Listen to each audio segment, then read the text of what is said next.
So my name is Acacia Kapusta. I am a residential education director.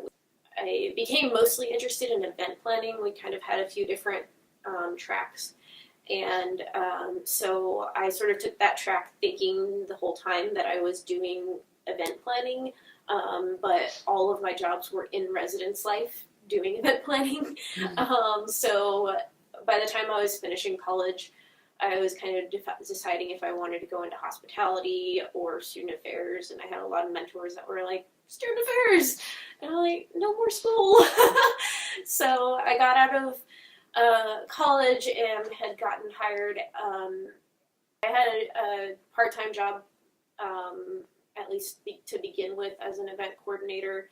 Immediately experienced discrimination based on my disability from my supervisor. So I ended up being kind of forced to quit that job, and I went through a lawsuit, and I went through some pretty bad depression, had to move back home with my family. And a couple months later, it was like, maybe I should think about student affairs again. So I applied for grad school. I finally found a job after like 8 months searching, like during the depths of the recessions. I got just like a minimum wage job at a timeshare company while I was waiting around for grad school, and then I got into San Diego State University, and I was there from 2013 to 2015, and I got my master's in student affairs, and then I came straight here. How do you incorporate equal access in your work, your environment, and your mentoring?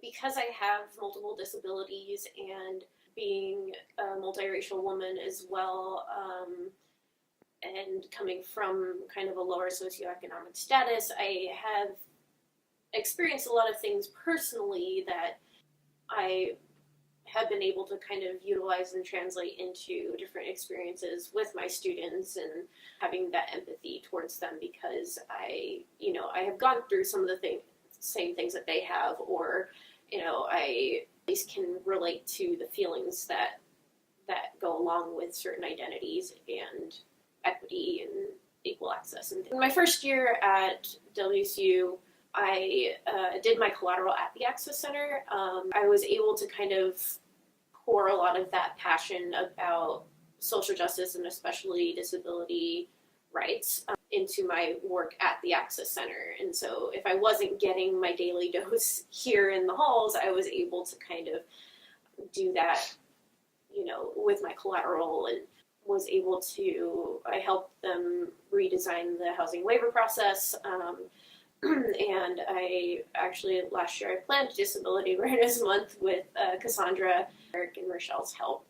And we brought in Josh Blue last year, so that was really cool to be able to have. So we had I think 700 or 800 people go to that program, and so just getting that awareness out there, and people view disability in such a tiny little box, and not equating it to success or a quote unquote normal job, or things that they usually see able-bodied people in.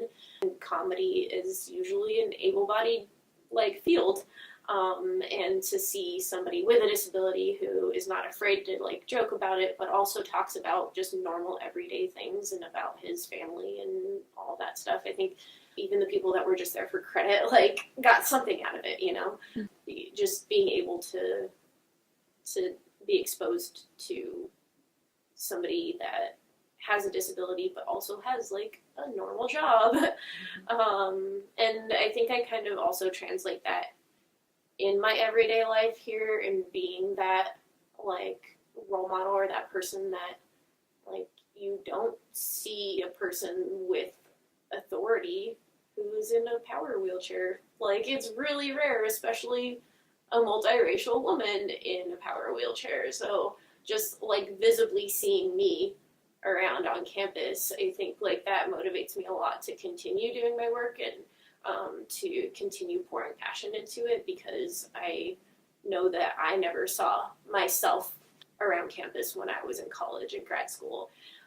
So to be able to be that for somebody else, whether I know it or not, that's kind of what the core of my work is, and why I remind myself to like get up in the morning and Right. do my job. And with those experiences and so many different types of students in this hall, that's kind of what centers me and what grounds me in like the decisions that I make, or the things that I advocate for with my staff and with my hall government and things like that. Like if they're planning a program that includes loud music and flashing lights, I'm going to be like, hey, what if you have a student with epilepsy, or what if you have a student with autism?